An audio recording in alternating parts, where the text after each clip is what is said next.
Hello everyone and welcome to Dark Souls 2 in the Scholar of the First Sin edition, which basically means all DLCs and some, I want to say minor, but some of them are not as minor, some modifications to enemy placement and just some layouts of areas, just a little bit as compared to the original game.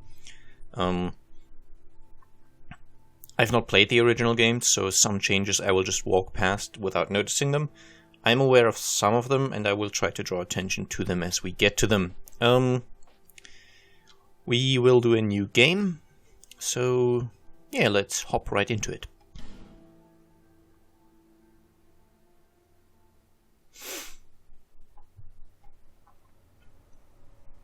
Perhaps you've seen it, maybe in a dream, a murky, forgotten land.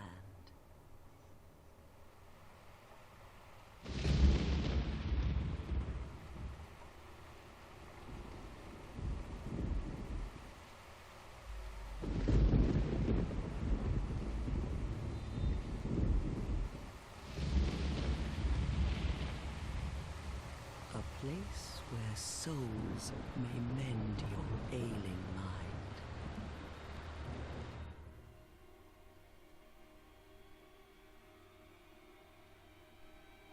You will lose everything once branded, the symbol of the curse, an augur of darkness. Your past, your future, your very light.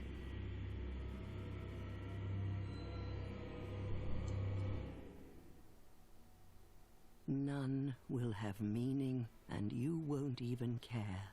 By then, you'll be something other than human. A thing that feeds on souls, a hollow.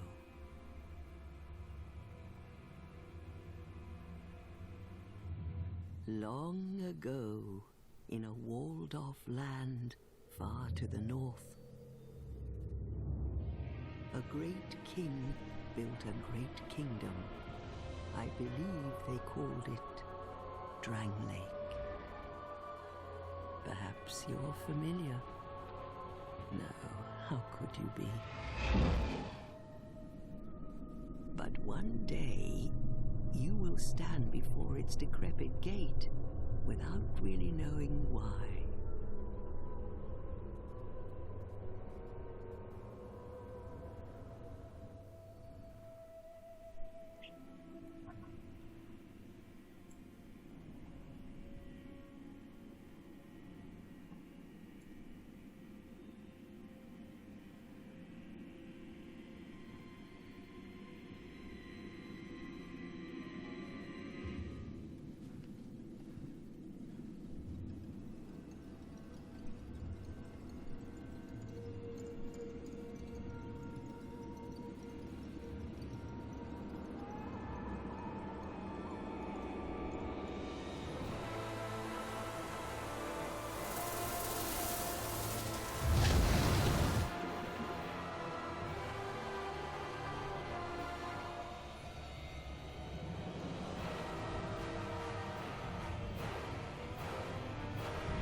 Drawn to a flame, your wings will burn in anguish,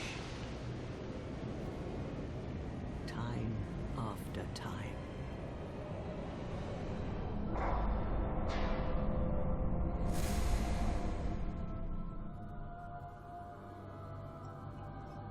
For that is your fate, the fate of the cursed.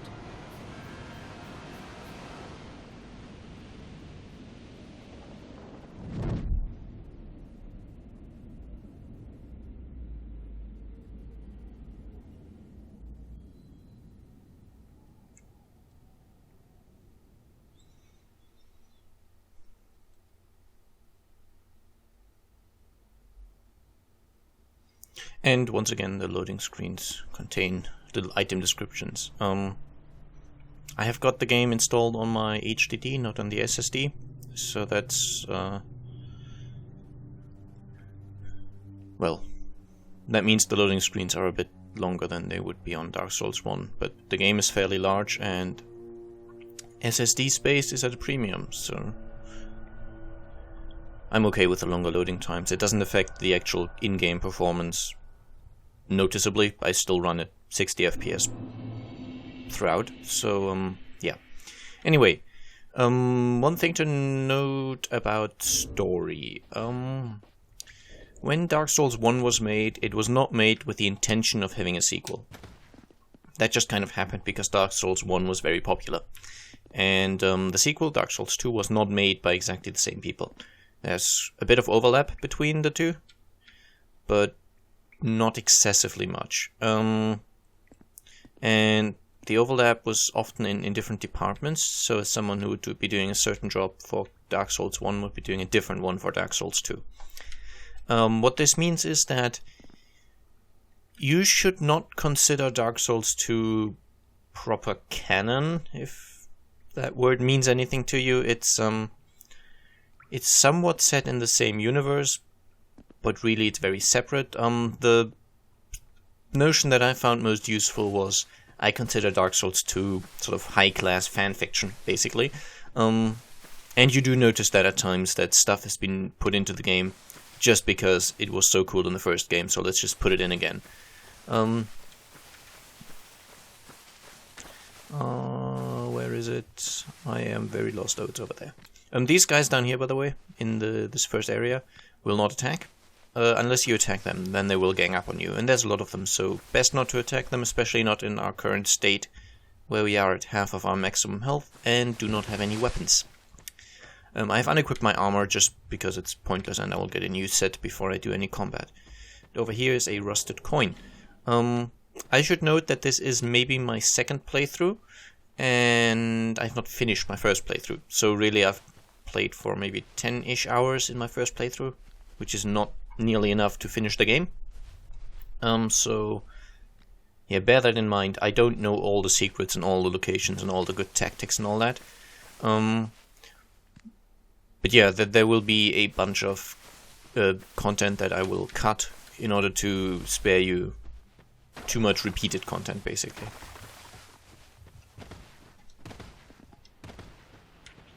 And through here, you can see giant footprints. We're going to go there quite soon, but not quite yet. As it is right now, we will be obliterated. Now to that item, lots of people, when they first play this game, they try to jump from here. And it's possible, you can jump down there. But it's not actually necessary, you can just walk down this path and pick it up. And it's a small, smooth and silky stone, which will become meaningful soonish. But right now all we can do, I mean, we could fight the big enemy that I've shown you on the other side of the bridge, the footprints. We could fight that guy, but right now all we have are our fists, which do like 1 or 2 points of damage. What's our stats look like? Yeah, our stats are all at 1, so best not to. We wouldn't do much damage. Cutscene time.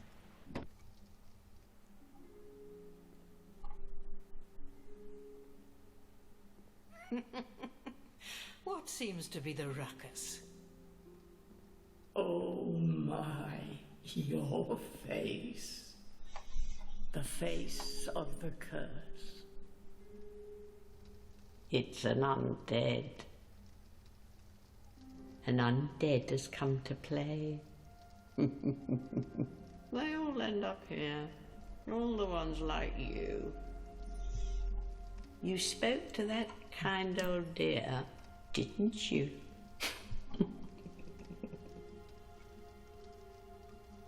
You're finished.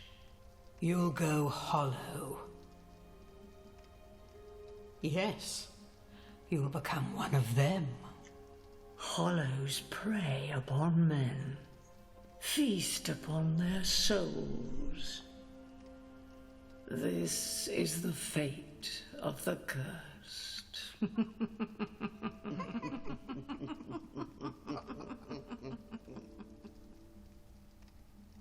What is your name? Yeah.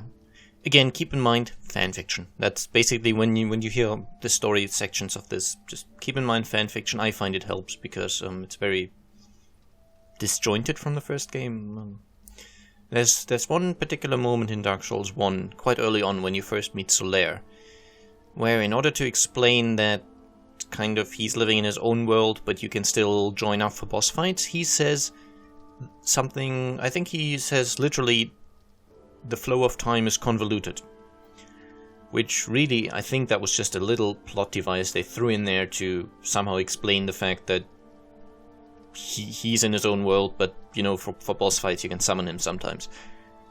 But some community members jumped on that, and any inconsistency in the lore, they just quote that sentence. The flow of time is convoluted, that's why that says something else than that says. And that would... I mean, the problem is that that sentence can explain anything, so it really explains nothing. And in Dark Souls 2, the actual in-game lore kind of jumped on that. You know, oh, the flow of time is convoluted, so that's why this all makes no sense. I find it best, as I said, pretend it's fanfiction, and it'll work for you. What should I call myself?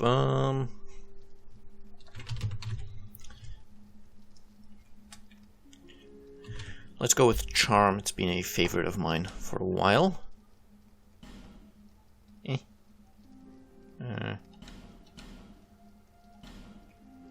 Oh, for heaven's sake, I'll have to use the mouse. There we go. I don't know how that menu is supposed to work. Charm, are you sure this is your name? Or rather, are you sure of your name? I am indeed. At least you know your own name. Here's your reward for sharing. It's a human effigy. Take a closer look. Who do you think it's supposed to be? Think back, deep into your past. Yes, it's an effigy of you.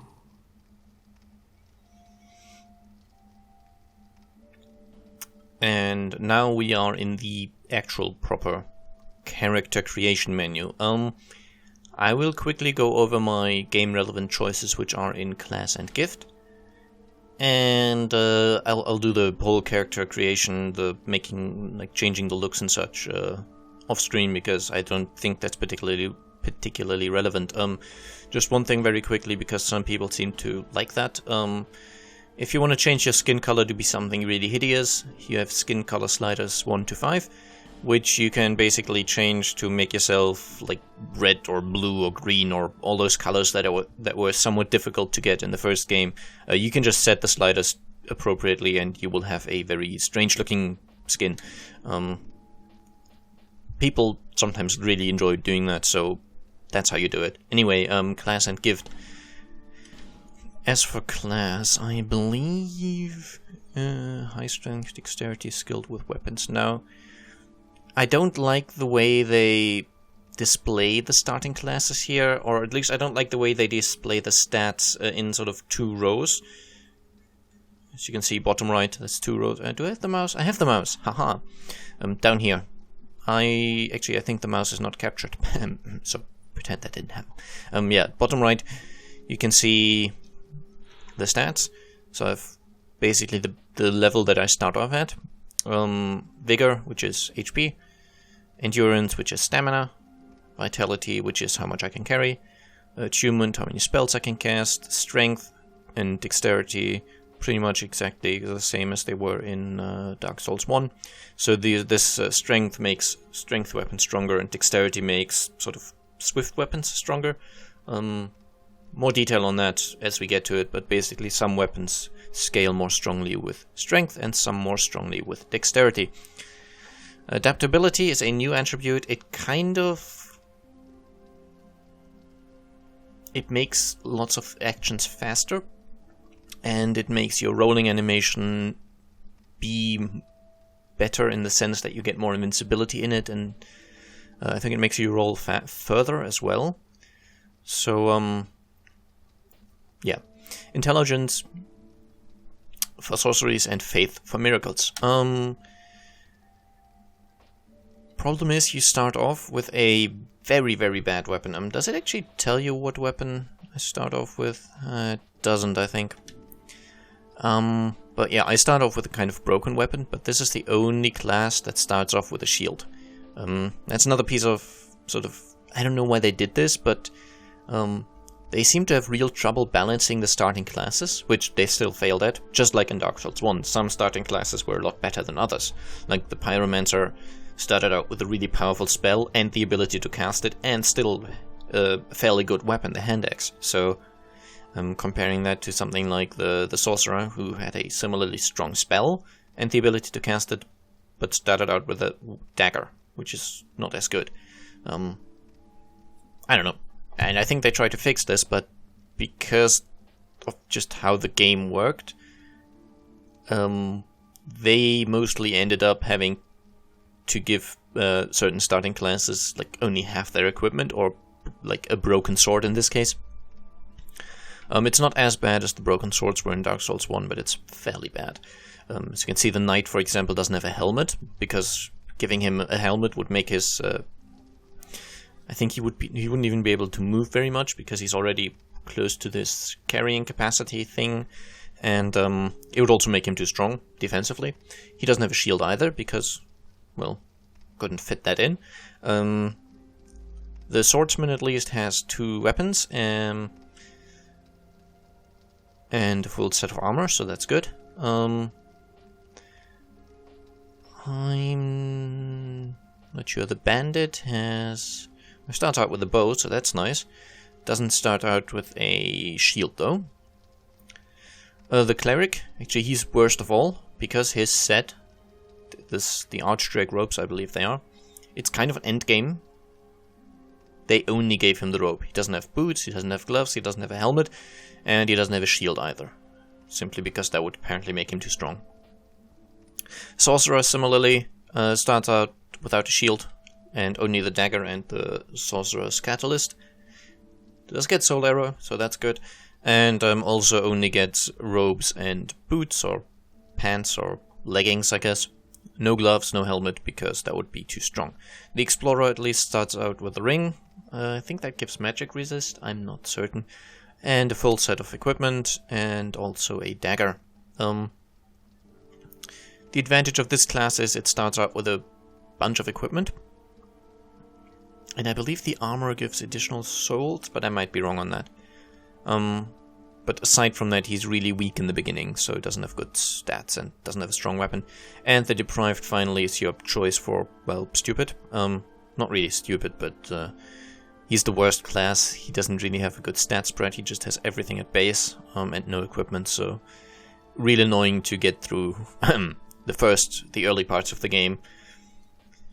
I never quite saw the point of these classes. I mean, yeah, the early parts become more difficult, but then as soon as you pick up your first bits of equipment, you're exactly the same as all the other classes, so there's a whole bunch of people who think, oh, play as the Deprived, it's the most difficult thing. Yeah, it makes about the first hour of the game difficult, and after that, you've bought your first sword and your first shield and your first armor, and you are exactly at the same point as all the others. Okay, I'm going to play melee in this. Not sure which one, though. The swordsman is... I mean, he does have good dexterity, but not much survivability in the beginning. I think the bandit is fairly good. I mean, it looks terrible, but we'll get over that. The knight definitely looks better. The knight also has more strength, but less dexterity. I'll go for the bandit. Yeah, let's go with that. As for the gift, you don't have the super overpowered master key in this game, so really it's kind of... Well, the options are more balanced than in the first game. In the first game it was Master Key or nothing, because the Master Key was by far the best gift. You get the Life Ring, which this time at least it's correctly described what it does. It gives you a little bit of maximum HP. Useless. Human Effigy turns you from a hollow to a human. Somewhat useful. Healing Wares just gives you a bunch of healing items for the beginning. I don't know how many, but I'm not particularly interested. You get enough of them, I think, in the over the course of the game. Homeward Bone does exactly what it did in the first game. It returns you to a bonfire.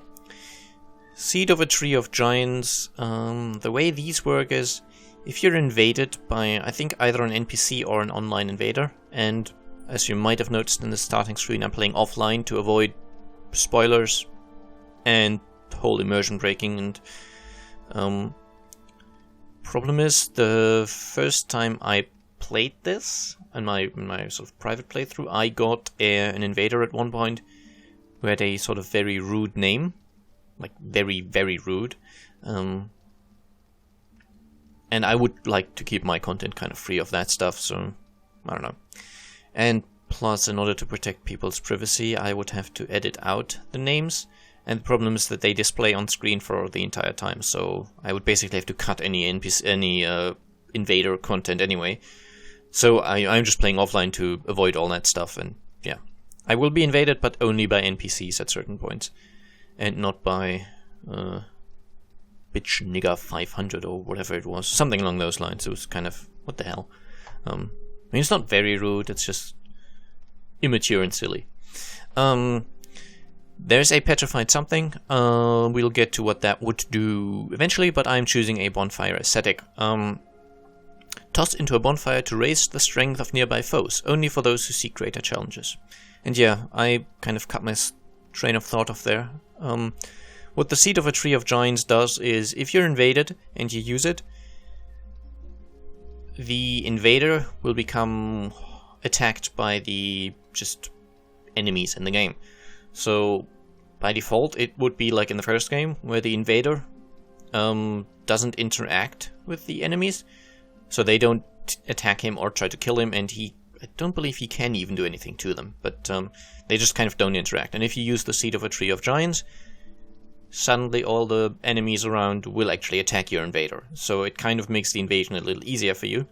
And also, funnily enough, it makes it possible to co-op with an invader, because using that means he can actually kill the enemies. I mean, they can kill him, so it's only fair that he's able to fight back. And yeah, that way when someone has invaded you, well, sorry, I'm hoping that wasn't too terrible, I kind of bumped my mic, that would allow you to co-op, though co-op has become easier in this game, meaning really you could just do normal co-op. I guess maybe the level restrictions or something are a little different. Anyway, I will use the Bonfire Ascetic. This essentially allows you, not quite, but almost, to set a certain part of the game into a New Game Plus mode. So it means the enemies will respawn stronger, and certain changes to the environment will occur. Because New Game Plus offers a fair amount of changes in this game. Anyway, that's all the gameplay relevant choices I have. I will now make a quick cut, and I'll see you again in a bit when I have done the body, face, and advanced settings to my liking. Well, that was quick. It's not perfect, but it'll do. Playing as a female, let me just show you the face. It's not perfect, but the characterization is somewhat limited. I am not happy with the mouth and chin bit, but meh, it'll do. Mostly we'll be looking at this anyway, and that looks kind of fine. I did make her muscular, as opposed to, you can basically choose whether to make it like a muscular female or a sort of non-muscular one. As you can see, that's the difference between these two. I thought since I'm playing melee, it would make sense to go a little muscular, but aside from that, I do tend to play female characters more than male characters, just, I guess, aesthetic preference. Before all those people to go on about, oh, you're a male playing a female, you must be some kind of pervert. No. really know, just preference. But yeah, that's about it. All people come here for the same reason. To break the curse. You're no different, I should think. Doesn't stand a chance. Well, you never know.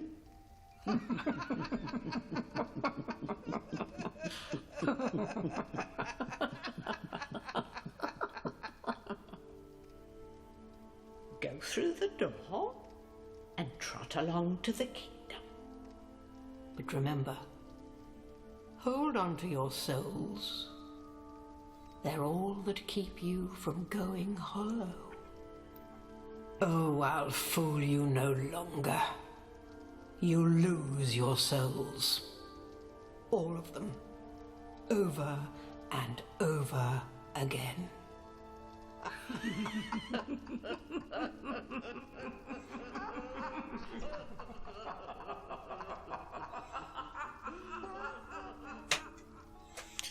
Yeah. That section there, I find it very heavy-handed, the way they're saying, oh, you'll lose your souls over and over, ha ha ha. There was a point in the development of this game where some developers said in an interview they were looking to make the game more accessible. And that freaked out the community like you wouldn't believe it. The notion was, oh dear, they're going to make Dark Souls easy, but that'll make my e-penis smaller for having beaten it. I think that's basically the notion. They wanted the game to be difficult so they could be elitist about it. That was pretty much the notion. If this game is easy, then anyone can do it, and it'll be meaningless that you beat it. So basically, it's a matter of I will lose my e-penis from this. It's completely moronic, but anyway, that's what it boiled down to. And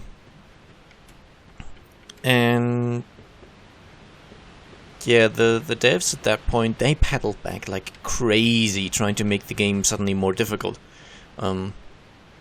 Not understanding that the difficulty of Dark Souls 1 was never what the game was about. It was a consequence of what the game was trying to achieve. It was trying to stick to memory and to engage your emotions. And the way it did that was by being challenging and rewarding at the same time. So it's difficult, but when you finally do it, you just feel this exhilaration. There's a line from Hawkeye Go, which sums that up fairly well. I don't know. Exhilaration, pride, fear, desperation, the dragons teased forth our dearest emotions. Something along those lines. I probably misquoted, but that's what it boils down to. And yeah, that's really what the whole Dark Souls 1 was about. Whereas Dark Souls 2, because the community was so outraged about the game suddenly being, oh, too easy, and it'll be so for casuals and all that stuff.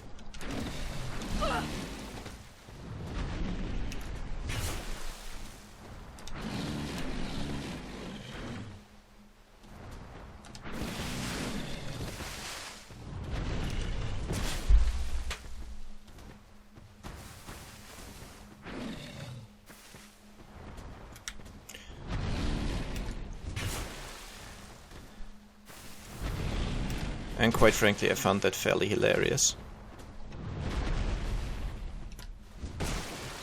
By the way, no promise that I will be able to do this. This guy is not exactly easy.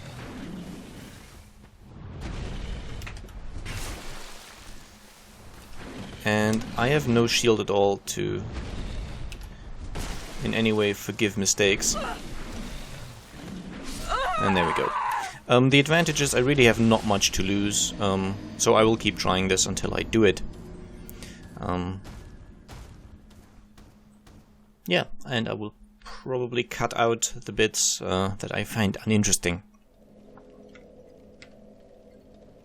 And now, by the way, we look a lot more zombified because we've died. That's the way it works in this game. You lose your maximum health slowly. It's kind of a combination of of the Dark Souls 1 and the Demon Souls systems. Demon's Souls, stupidest name in the history of Souls games, I guess. Just anyway, once you died, you were in soul form. You had half of your maximum health, barring, you know, the abilities to modify that slightly. Come on, fall on me.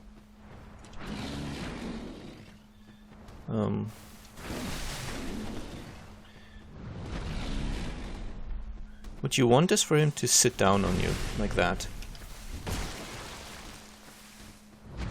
Because that's easy to punish, basically.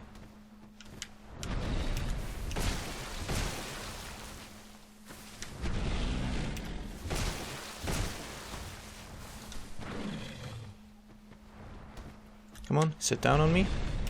I'll try to anyway. But because he always turns a bit in that animation, as you can see, it's not always easy to bait, basically. Okay, and that's how that is meant to go. Sorry about the first time. In future, the way I'll do most things, I might as well two-hand, I don't have a shield anyway. I will be attempting areas or sections that are difficult, or just bits of it, maybe once or twice on camera, and then I'll probably do it off camera until the successful run. And I've decided to put a little more effort into the editing of this series, just basically to see if it'll work out, if it'll be enough of an improvement in sort of video quality that it's worth it, essentially. And that way it'll basically be, I will keep recording even my unsuccessful attempts, and if I have interesting commentary I will keep it in, and if I don't, I'll just cut out all the unsuccessful runs and switch to the successful one. I do eventually want to light all these things up, but that'll come at a later point. So basically this is a burning fire. I don't know what to call these things. They have a name, I've just forgot it anyway. You can light a torch here, and then you can bring the fire over to other locations. And if you light all of them in the tutorial area, you get an enemy spawning, but that'll be at a later point. Now, I will head through the tutorial next episode. So this episode we didn't have much combat, just kind of the barest minimum. I should probably equip the ring I've gotten, the stone ring. Let me just show you. The beloved ring of the gallant shieldless Lothian, formerly of Forosa. Hits greatly reduce enemy poise.